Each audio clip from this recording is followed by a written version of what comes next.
안녕하세요.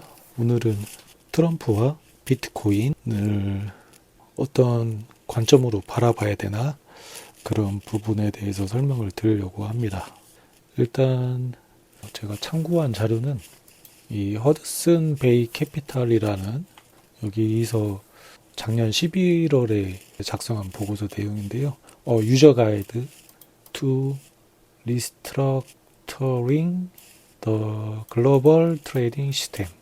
그러니까 국제 무역 시스템을 다시 재편하는데 거기에 따른 가이드란 말이죠. 허드슨 베이 캐피털 여기에 있었던 분이 지금 트럼프 행정부의 경제자문 위원장으로 계신데요. 그래서 이 보고서를 블록미디어의 JJ 기자님이 추천을 해가지고 한번 번역기 돌려서 봤거든요. 그래서 이제 여기서 언급한 내용을 중심으로 설명을 드릴 건데 봐도 좀 잘 이해 안 되는 부분도 있고, 그런데 일단 큰 맥락은 좀 미국이 여러 가지 옵션을 이용해서 트럼프 행정부가 원하는 거를 달성할 것으로 보인다.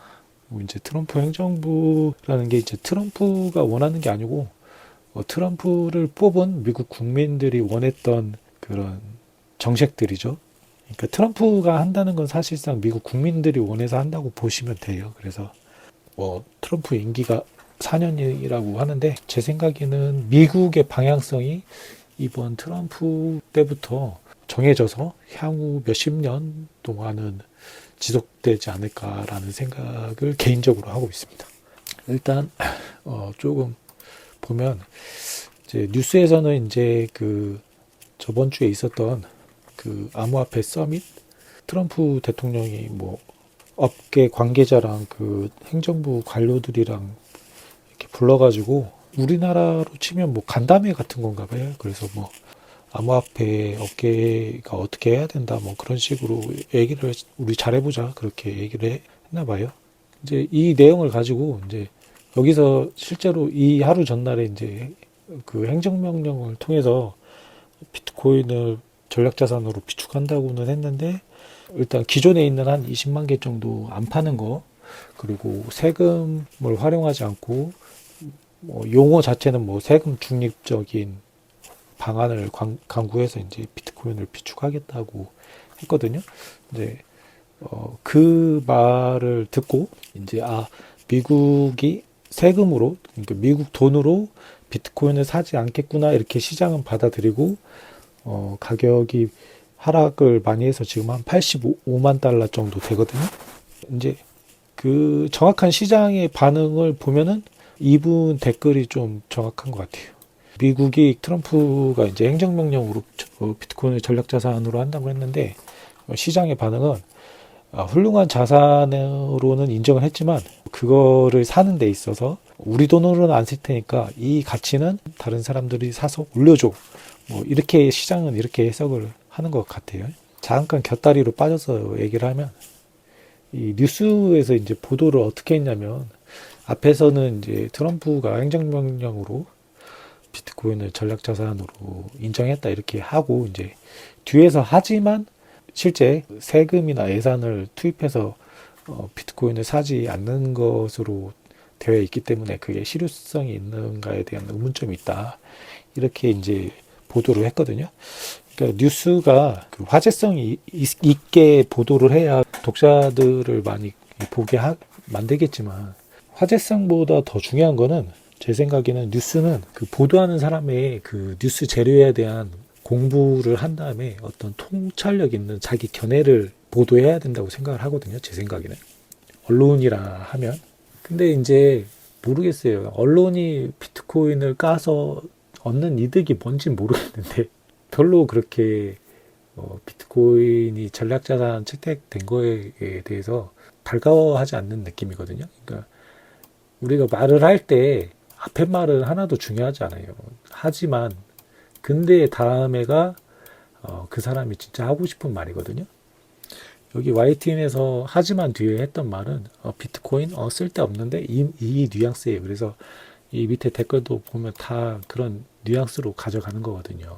그래서 이제 곁다리는 조금 아쉽다. 그런 언론의 이런 태도나 그 시장의 반응이 좀 아쉽다. 이렇게 잠깐 곁다리로 샜지만 다시 돌아오면 일단 마이클 세일러도 여기 있고 여기 코인베이스 CEO도 여기 있거든요. 여기가 재무장관, 여기가 상무부 장관 뭐 이렇게 되나 봐요. 여기 트럼프 아들인 것 같고요. 여기가 제가 볼 때 여기가 중요하죠. 암호화폐에 있어서 특히 마이클 세일러가 굉장히 중요하다고 생각을 해요. 저는. 왜냐하면 이제 마이클 세일러는 이제 비트코인을 공학적으로 잘 이해하고 있는 사람이기 때문에 마이클 세일러가 이분들하고 잘 연계해서 미국 입장에서는 미국의 위대한 영광을 다시 찾아오는 그런 계기를 만들려고 하겠죠. 그래서 이 보고서 내용을 제가 간단하게 그 내용을 이제 설명을 드릴 건데요. 전체적인 맥락은 뭐냐면 트럼프가 강달러를 원하면서 동시에 약달러를 원한다는 내용이에요. 이게 어떤 의미냐면 강달러라고 하는 것은 그 미국 달러, 미국 국채 그게 이제 우리나라도 준비 자산으로 잡고 있잖아요. 외환보유고에 기축 통화로서의 지위를 계속 유지하길 바라는 게 이제 트럼프의 생각이고 반면에 약달러 그러니까 그 달러의 가치가 조금 하락을 상대적으로 다른 나라의 통화에 비해서 좀 하락을 해서 미국의 제조업과 수출업 이쪽이 다시 활성화되길 원해요. 왜냐하면 일자리 때문에 미국 사람들한테 이제 양질의 일자리를 주기 위해서 이거를 약달러를 원하는 거죠. 그리고 실제로 이 문제 때문에 이제 트럼프가 당선됐다고 보고 있잖아요. 공화당 쪽 뭐 상하의원이 다 장악을 했다고 하는 거는 여기에 그 국민들의 목소리가 굉장히 강하기 때문에 일자리에 대한 정책을 원한다고 할 수가 있죠. 국민들이. 그러니까 이제 트럼프도 그걸 자기가 하겠다고 하고 진짜로 하고 있는 거죠. 큰 맥락은 이거고 이거를 보셔야 되는데 이게 강달러이면서 약달러이라는 게 모순되는 거라서 동시에 달성하기가 좀 어려워요. 애매해요. 왜냐하면 강달러 준비자산으로 되어 있다는 건 그 달러의 가치가 잘 무너지지 않고 강하다는 그런 함의가 있기 때문에 외국에서도 그 중앙은행에서 달러 자산, 달러나 그 미국채를 가지고 있는 건데 이 약달러로 만들어 버리면 달러의 가치를 그 제3국에 있는 사람들이 그 달러 자산에 대해서 신뢰를 잃게 되면서 준비 자산으로서의 지위를 좀 잃게 될 가능성도 조금 생기잖아요.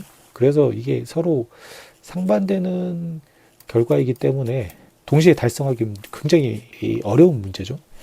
제조업도 이제 달러의 가치가 떨어지면 미국에서 생산을 해서 수출하는 미국 생산품의 가격 자체가 경쟁력을 갖기 때문에 다른 나라에서도 더 잘 팔리고 제조업이 이제 활성화되면 일자리도 더 창출되고 그런 효과가 있을 텐데 제조업 일자리를 가져오려고 하면은 준비 자산이 좀 약해지거나 준비 자산이 좀 강해지면 일자리가 약해지거나 이런 관계인데 트럼프는 이걸 동시에 원한다는 거죠. 그래서 그 방법으로 이 보고서에서 이제 이 방법으로 제시된 게 관세 정책하고 환율 정책, 통화 정책, 안보 정책 요거를 조화롭게 조정을 해가면서 아까 말씀드린 기축 통화의 지위를 유지하면서 미국의 제조업을 활성화시키겠다 이거거든요. 저 보고서가 한 40페이지 되는데 잘 들어가 있어요. 그래서 그 내용을 조금씩 보면 이게 이제 전반적인 맥락이라서 한번 전체를 읽어드리고 볼게요. 무역 관점에서 보면 달러는 지속적으로 과대평가되고 있으며 이는 달러 자산이 세계 기축통화로 기능하기 때문입니다. 이러한 과대평가는 미국 제조업 부분에 심각한 부담을 주는 반면 금융 부분과 같은 경제의 특정 부분에서 유리하게 작용하고 있습니다. 그럼에도 불구하고 트럼프 대통령은 달러의 기축통화 지위를 찬양하면서 다른 국가들이 달러 사용을 중단하는 경우 처벌하겠다고 위협한 바 있습니다.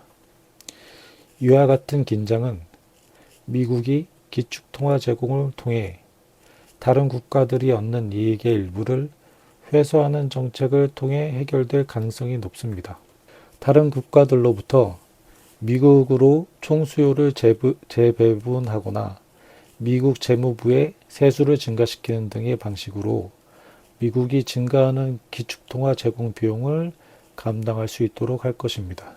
트럼프 행정부는 무역 정책과 안보 정책을 점점 더 긴밀하게 연계할 가능성이 높으며 기축통화 제공과 안보 우산을 분담의 문제로 접근할 것입니다. 저도 이 보고서를 보면서 잘 이해가 안 됐다는 게 강달러를 유지하면서 어떻게 약달러를 유지하겠다는 거야. 이게 말이 되냐. 서로 상충되는 건데.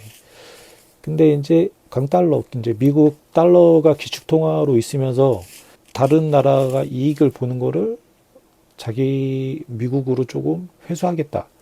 요런 내용이 있어요. 여기 보면 미국이 기축통화 제공을 통해 다른 국가들이 얻는 이익의 일부를 회수하는 정책. 요게 이제 이렇게 있는데 제가 아무리 머리를 굴려봐도 잘 모르겠더라. 근데 그냥 제 생각에는 이러할 것이라는 거를 이제 썰을 말씀드리면 제 생각에는 이제 미국이 이제 기축통화 제공을 한다는 건 이제 달러를 계속 공급하면서 미국채를 계속 발행을 하는 거잖아요. 그러면 이제 달러의 가치가 상대적으로 높기 때문에 우리나라나 중국이나 미국에 수출을 하면 수출하는 그 기업들이 이득을 보겠죠. 그 싸게 물건을 팔아서 경쟁력이 있으니까. 일본도 마찬가지고요. 근데 이렇게 이제 걔네들이 흑자를 보면은 원래는 이제 국채를 사줬는데 미국채를 사줬는데 이제 중국 같은 경우는 안 사주니까 지금 이 사단 난 거잖아요. 그래가지고 이걸 어떻게 회수할 거냐. 제일 먼저 여기 생각이 든 거는 이제 국방비 부담 문제. 뭐 주한미군 같은 국방비 부담 문제가 계속 거론되고 있잖아요. 그건 이제 거의 확실하게 우리나라가 돈을 좀 더 많이 내지 않을까. 뭐 그런 생각이 들고. 뭐 일본도 이렇게 자유대의 그 규모를 늘리는 거에 대해서 우리나라는 이제 촉각을 곤두세우지만 미국은 묵인하는 게 그 일본이 군대 규모를 키워서 중국을 견제하는 거에 대해서 좋아하겠죠. 왜냐면 자기 그 안보 부담이 덜어지니까 동맹국이 해주니까요. 그런 식으로 비용을 분담하고 이것도 이제 제가 봤을 때는 그 이제 안보 말고 다른 걸로 봤을 때는 제 생각에는 이 중에 하나가 이제 바이든 정부에서는 보조금을 지급해서 뭐 SK나 뭐 삼성전자나 막 들어오라고 했는데 이제 트럼프는 보조금도 안 준다고 하고 있는데 공장은 짓고 있잖아요. 거의 막 그냥 깡패 수준으로 그냥 뺏는 것 같은데 뭐 일자리를 회수하는 방법도 있을 거고 그러니까 삼성전자나 SK나 뭐 현대자동차나 미국으로 그 공장을 지어서 그 나라 본토에서 얻었던 그 이익을 자국으로 가져오는 거죠. 그런 것도 있을 거고 저는 이제 비트코인을 얘기하고 있기 때문에 여기 보고서에서는 잘 보이지 않았는데 제 생각에 이 스테이블 코인, 달러 스테이블 코인이 하나의 방안이 될 수 있기 때문에 지금 하는 거거든요. 저 암호화폐 서밋도 달러 스테이블 코인은 이제 많이 들어서 아시겠지만 이거는 이제 미국 달러에 대해서 1대1 대응하게 코인을 발행한 걸로서 이제 USDT나 USDC가 유명하죠. 그래서 이제 이 발행사들이 민간 발행사들인데 이 발행사들이 그 담보물로 이 스테이블하다, 이 코인이 스테이블하다는 걸 이제 담보하기 위해서 담보물로 달러나 미국채를 가지고 있어요. 미국채를 가지고 있기 때문에 미국 입장에서는 새로운 그 채권의 수요처가 생긴 거거든요. 그래서 제가 봤을 때 원래 이제 중국, 러시아가 미국 채권을 사줬어야 되는데 안 사주니까 스테이블 코인이 미국채의 새로운 수요처가 됐고 이게 이제 미국이 기축통화 제공하면서 부담하는 비용을 다른 나라가 좀 분담하는 거잖아요. 이런 식으로 하지 않을까. 이런 식으로 한다는 거는 이 스테이블 코인을 달러 스테이블 코인을 적극적으로 양성한다. 굉장히 적극적으로 할 것이다. 이렇게 되면 어떻게 되냐면 중국 정부에서는 금을 사죠. 중국 정부에서는 이거를 막으려고 할 거예요. 달러 스테이블 코인이나 뭐 비트코인이나 막으려고 하겠죠. 근데 이제 우리나라 고위 관료에게도 제가 드리고 싶은 말인데 좀 공부를 하세요. 공부를 해. 이게 막는다고 안 막아줘요. 중국 정부에서 막았잖아요. 거래소도 폐쇄하고 비트코인 못 사게 막았는데 다 사잖아요. 못 막아요. 못 막아요. 못 막는데 아직도 뭐 한은에서 CBDC 하겠다고 엄한데 예산 쓰고 진짜 깝깝해. 이 스테이블 코인을 정부에서는 안 사지만 민간에서 중국 민간에서 산다고요. 중국 국민들이 산다고요. 그러면 중국 정부에서 미국채를 안 사주지만 민간에서 미국채를 사주는 꼴이 되는 거거든요. 그리고 이 민간 그 중국 국민들이 실제로 미국 달러를 쓰는 거예요.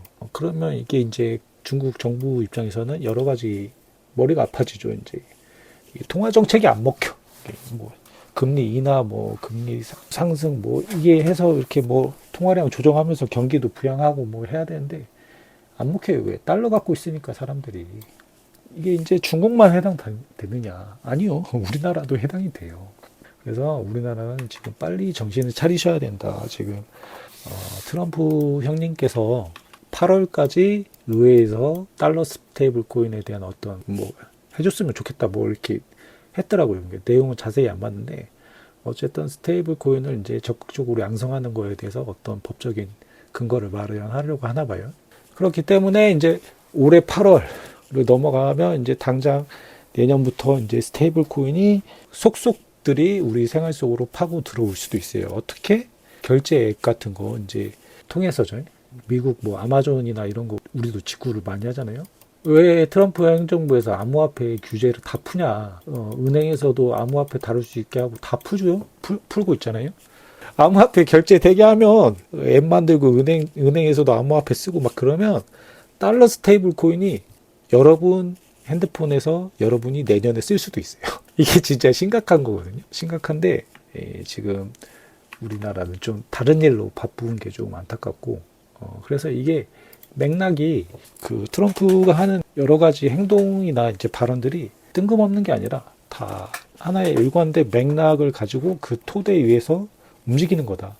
물론 이제 관세를 매기겠다 해놓고 뭐 한 달씩 유예하고 이런 거는 우리가 생각했을 때 제가 그냥 아무 생각 없이 그냥 일단 지르고 보고 또 안 한다고 하고 이러는 것처럼 보이지만 이 보고서에 보면은 다 내용이 있어요. 내용이 있는데 이때 관세 정책이 금융시장 하면 뭐 주식이나 암호화폐도 해당이 되겠죠. 영향을 준다는 걸 알고 있고 이게 영향을 얼마나 주는지에 따라서 조금씩 부드러운 뉘앙스로 이렇게 다시 관세 정책에 대해서 말할 수 있겠죠. 왜냐면 장기적으로는 그 금융시장이 자신의 정책에 따라서 성장할 거를 보고 있지만 단기적으로 충격을 덜 주기 위해서 정책을 운영하는 입장에서는 그렇게 할 거 아니에요? 그런 내용이 다 보고서에 있단 말이죠. 그리고 여기서도 또 한 가지 말씀드리고 싶은 거는 뭐냐면, 그러니까 이제 달러 스테이블 코인을 이제 본격적으로 밀 거고, 그러면서 이제 비트코인도 조금 더 가격 상승을 볼 수도 있는 계기가 되겠죠. 왜냐면 달러 스테이블 코인에서 그냥 몇 번 이렇게 딸깍딸깍 이렇게 터치만 하면 비트코인으로 환전이 되기 때문에 비트코인의 그 가격 상승률이 달러에 비해서는 월등히 앞서기 때문에 한마디로 그 달러보다 강한 돈이 비트코인이거든요. 그래서 사람들이 USDT 코인으로 있는 거를 비트코인으로 바꾸는 게 너무 쉬워요. 그냥 터치만 몇 번 하면 되기 때문에. 그렇기 때문에 이제 비트코인도 계속 중요해질 거기 때문에 세일러가 여기 있는 거예요. 그래서 여기를 보면 다시 말씀드리면 이 대체 결제 시스템이 등장할 수 있다. 그러니까 지금 관세로도 쪼고 안보 문제로도 쪼고 나라를 계속 쪼으니까 다른 나라들이 못 살겠다 하고 나씨 이제 미국 달러 가지고 더는 못 살겠어. 이제 미국 달러 의존도를 줄이기 위해서 대체 통화, 여기서 이제 대체 통화는 뭐 브릭스 통화나 뭐 위안화나 뭐 그런 게 되겠죠. 개발할 가능성이 있지만 하면 뒤진다고 트럼프가 얘기를 했어요. 하면 뒤진다, 하지 마라 이 얘기를 했기 때문에 실질적으로 하기가 어렵지 않을까. 제 생각은 그러합니다. 왜 그러하냐.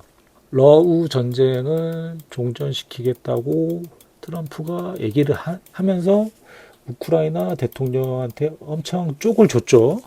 너 씨 족밥 새끼가 우리가 도와주면 고마운 줄을 알아야지 어디서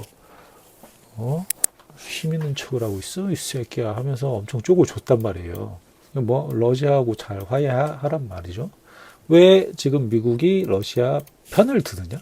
편까지 든다? 이렇게 좀 오버인가요? 하여튼 러시아한테 좀 우호적인 입장을 취하느냐? 브릭스에 중국, 러시아, 뭐 인도, 뭐 남아프리카 공화국 뭐 있잖아요. 여기서 큰형님 하나가 빠지면 브릭스 통화 같은 게 더 만들기 어려워진다. 제 생각입니다. 그래서 뭐 이게 다 하나하나의 행동이 다 하나의 일관된 목표를 향해서 착착착 되고 있는데 뉴스에서는 트럼프 쟤 좀 또라이 같다.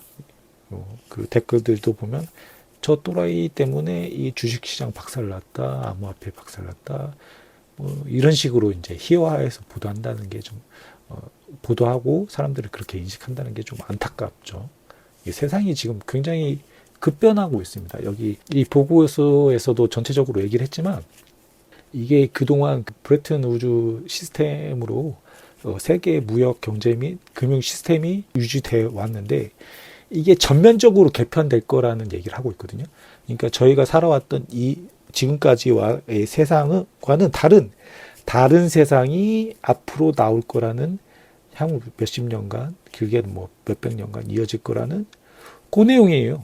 미국이 지금 하고 있는 내용들이. 근데 이제 넉넉고 있다는 거죠. 우리나라는. 여기서도 이제 이 내용 아까 말씀드렸던 건데 이제 그 강달러와 약달러를 동시에 추구하면서 이제 관세 정책 그리고 통화 조정 정책 그리고 국가 안보 관련된 정책을 이제 적절히 조합을 해서 하겠다는 건데 그 내용을 제가 한번 다 설명을 드릴게요. 관세 정책에서는 이제 미국은 기존보다 더 높은 관세를 부과하여 불공정 무역을 시정하고 국내 제조업을 보호할 수 있다. 단계적인 관세 인상을 통해 글로벌 공급망의 조정을 유도할 수 있다. 통화 조정 전략에서는 달러 강세를 억제하고 다른 국가들의 통화 평가 절하를 방지하는 정책을 추진할 수 있다. 다자간 협력을 통해 글로벌 통화 시스템을 조정하거나 미국의 일방적 외환 시장에 개입할 가능성도 있다. 국가 안보와 연계된 무역 정책. 미국은 무역과 국가 안보를 결합하여 동맹국 및 주요 파트너에게 경제적 부담 분담을 요구할 가능성이 있다. 무역 장벽과 군사적 지원을 연계하여 미국의 기축통화 부담을 완화하는 전략을 사용할 수 있다. 앞에서 전반적으로 설명드린 내용이 이게 이제 계속 이 보고서에서 나와요. 이제 구체적인 방법들이. 그래서 여기서 달러 강세를 억제한다는 게 이제 약달러로 가겠다는 거고, 기축통화는 유지하겠다는 건 이제 강달러로 가겠다는 건데, 그 부담을 다른 나라한테 조금 분담을 요구하면서 기축통화의 지위는 가져가겠다는 거죠. 약달러로 가면서 이제 제조업도 보호할 수 있겠죠. 관세를 통해서 재무부에서 세수를 확보해서 이 세수로 지금 미국 부채가 좀 심각한 상태거든요. 그러니까 부채가 늘어나는 속도가 너무 빠르기 때문에 그 세수로 이제 부채 부담도 줄이겠다는 생각이 있는 거예요. 그래서 이제 관세를 올리면 난리 나는 거 아니냐. 이게 트럼프 관세 올린다고 해가지고 왜 이렇게 주식시장이랑 암호화폐 시장을 개판으로 만들어 놓냐. 이게 이제 저희들의 생각이잖아요. 그게 이제 금융시장의 반응이죠. 이 반응이 보고서에 이게 이제 작년 11월 보고서인데 다 미리 예상이 됐었어요. 근데 이제 실제적으로 이제 18년에 이제 관세 부과를 했었대요. 중국한테. 근데 이제 그때 어떻게 됐냐를 보고 그 과거 사례에 비추어 봤을 때 2기 트럼프 행정부에서 추진하는 높은 관세 정책도 아마 이러한 효과를 가져올 것이기 때문에 유효하다. 우리가 가지고 있는 목표에 있어서 그 내용인 거죠. 그때 이제 18년에 관세를 부과하기 전에는 뭐 위안화 가치가 어느 기준점에 있었는데 이제 관세 부과 후에는 중국이 자국 통화 가치를 13.7% 절하시켰다는 거예요. 이제 여기 중요하죠. S&P 지수가 이제 조정 국면이었는데 12개월 내에 회복을 했다. 그리고 여기도 중요한데 그 인플레이션이 4.1% 상승했다. 이 내용이거든요. 그러니까 인플레이션이 관세를 부과하는 거를 인플레이션이 다 받아내는 게 아니고 중국에서 자국 통화 가치 절하를 통해서 상쇄되는 게 있다. 이 말인 거예요. 그래서 금융시장에서는 관세를 부과하니까 미국의 인플레이션, 소비자 인플레이션이 높아지면서 경기 침체나 이런 거가 우려가 되기 때문에 돈이 막 빠지거나 이러면서 조정을 겪어요. 조정을 겪는데 결국엔 이거 별거 없네 하고 이제 회복을 한다는 거죠. 왜 별게 없냐면 이제 똑같이 설명은 되지만 미국에서 중국한테 관세를 어마어마하게 때려버리면 중국이 수출을 안 하면 그만이지 이게 아니거든요. 그래서 수출을 해야 되는데 관세가 높으니까 자기네 그 상품을 만드는 데 들어가는 그 자국 통화 가치를 떨어뜨려 버려요. 예를 들어서 기준점이 1달러에 1유안이다. 이 상태에서 수출이 잘 되고 있었는데 미국이 관세를 팍 높여버려가지고 1유안화로 만들었던 제품이 미국 사람들이 사려고 하면은 2달러로 주고 사야 돼. 그러면 비싸니까 잘 안 살 거 아니에요. 그러니까 관세 때문에 2달러가 된 이 중국 제품의 가치를 깎아버리기 위해서 중국에서 유안화 가치를 줄이기 위해서 뭐 돈을 푼다든가 해서 이 가치를 0.5 유안화로 깎아버리는 거죠. 그러면 미국에서는 1달러로 그전하고 관세 부과하기 전만큼 동일한 중국 물품을 살 수가 있어요. 그러니까 이제 제가 설명을 좀 어렵게 했지만 결과적으로 관세 부과하면서 그 비용을 미국 소비자들이 가져가는 게 아니라 중국 국민들이 그 비용을 부담하게 되어 있다. 이 내용이에요. 이 내용이기 때문에 관세 부과하는 게 금융시장에서 조금 호들갑스러울 수는 있지만 이 반응을 좀 봐가면서 어차피 장기적으로는 금방 회복하니까 관세 부과는 추진하겠다는 거거든요.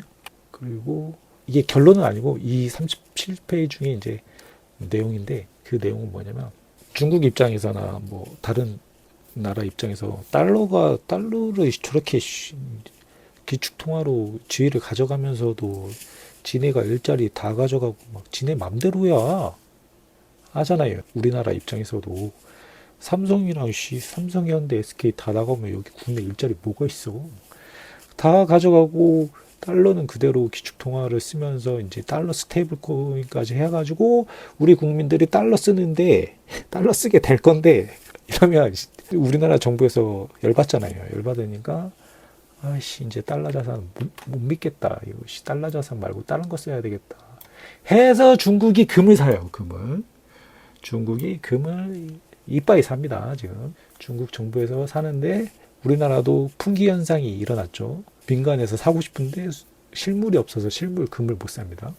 이렇기 때문에 달러에서 탈피하려고 하는 그런 노력들이 있을 거기 때문에 대체 자산, 대체 통화, 브릭스 통화 같은 게 있을 수가 있는데 이제 그거를 아까 말씀드렸다시피 트럼프가 하면 죽여버린다고 했어요. 그렇기 때문에 이제 하기가 어렵고 또 니네들 중에 같은 편 먹은 애들 중에 한 명 살살 굴슬려가지고 이거 못 만들게 하고 있단 말이에요. 그렇지만 금이나 암호화폐는 어떻게 할 수가 없죠. 가격이 올라가는 거를. 특히 이제 중국에서 막 사고 있으니까 금 가격이 막 올라가는데 금 가격이 막 올라가는 거는 미국이 원래 좋아하지 않았어요.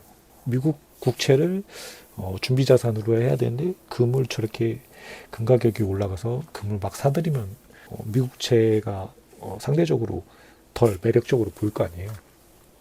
그래서 한간에는 인위적으로 금 가격을 누르고 있다 하는데 제 생각에도 그게 맞는 것 같아요. 왜냐하면 보통 미국 달러의 M2 통화량, 그러니까 화폐 공급량 대비 금 가격이 그만큼 상승을 해야 되는데 제가 봤을 땐 그만큼 상승을 못했거든요. 그러면 인위적으로 누르고 있다는 것밖에 안 돼요. 아무튼 그렇기 때문에 다시 조금 본론으로 돌아오면 중국은 금을 선택했죠. 근데 이거는 기존에도 금 가격은 눌렀고 앞으로도 누를 가능성이 높다고 생각해요. 미국은 비트코인을 선택했습니다. 이게 좀 중요한 거예요. 미국은 제가 봤을 때 트럼프 정부뿐만 아니라 다음 정부, 짧게는 향후 100년, 길게는 몇백 년 이상을 비트코인을 선택한 거예요. 이제 물론 비트코인 이렇게 딱 하나는 아니고 달러 스테이블 코인이 들어가죠. 달러 스테이블 코인하고 암호화폐도 들어가요. 그러니까 달러 스테이블 코인 말고 다른 암호화폐. 이것도 저는 들어간다고 생각해요. 그러니까 이게 쉽게 말해서 알트코인이죠. 알트코인.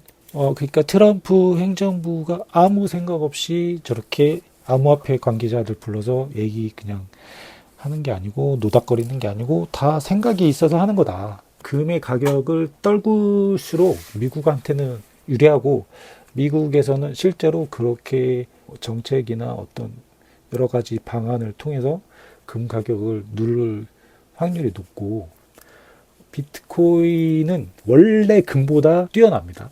마이클 셀러가 소개한 자료에 보면은 반감기라고 해서 기존의 그 자산을 소유한 사람이 그 자산의 가치가 절반이 되는 기간이 나오는데 금은 35년, 비트코인은 지금 기준으로 100년이고 2032년인가 지나면 하여튼 그 정도 지나면 1000년이고 2046년인가 지나면 만년이에요.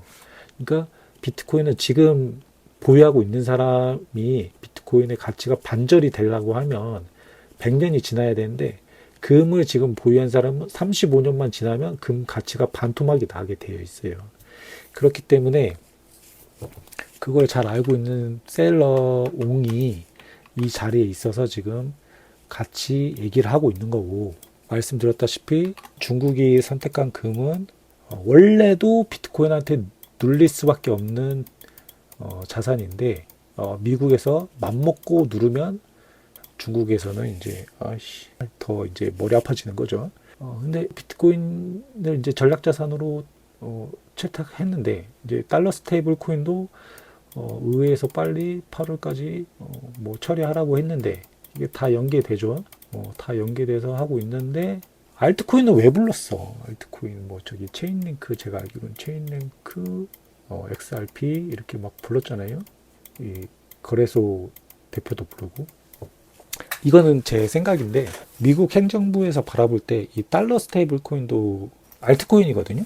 비트코인 외에 모든 코인은 알트코인으로 불러요. 근데 특별하게 달러 스테이블 코인만 달러 스테이블 코인이라는 좀 고유 명칭을 붙이는데 이거는 실제로 이제 알트코인 중에 그 사용 가치를 인정받은 거죠. 저희가 잘 사용하고 있잖아요, 실제로. 그렇기 때문에 이 알트코인 막 지금 민코인이 막 활개를 치고 있지만 이 알트코인 중에서도 분명히 어떤 분야에서는 사용 가치를 가지고 앞으로 성장하는 코인들이 생길 거란 말이에요. 제 생각에는. 근데 이제 저도 이제 알트코인은 공부하지 않기 때문에 자세한 내용은 모르는데 그냥 귀동량으로 들은 거는 체인링크는 RWA라고 해서 뭐 자산 토크나에 쓰인다 뭐 그런 얘기가 있는 것 같고 XRP는 뭐 국제송금 뭐 거기에 뭐 쓰인다 이런 내용이 있는 것 같아요. 제가 그래서 이걸 뭐 사라고 추천드리는 게 아니고 미국에서 미국 행정부가 바라보는 내용이 이럴 수 있겠다 가능성을 말씀드리는 거예요.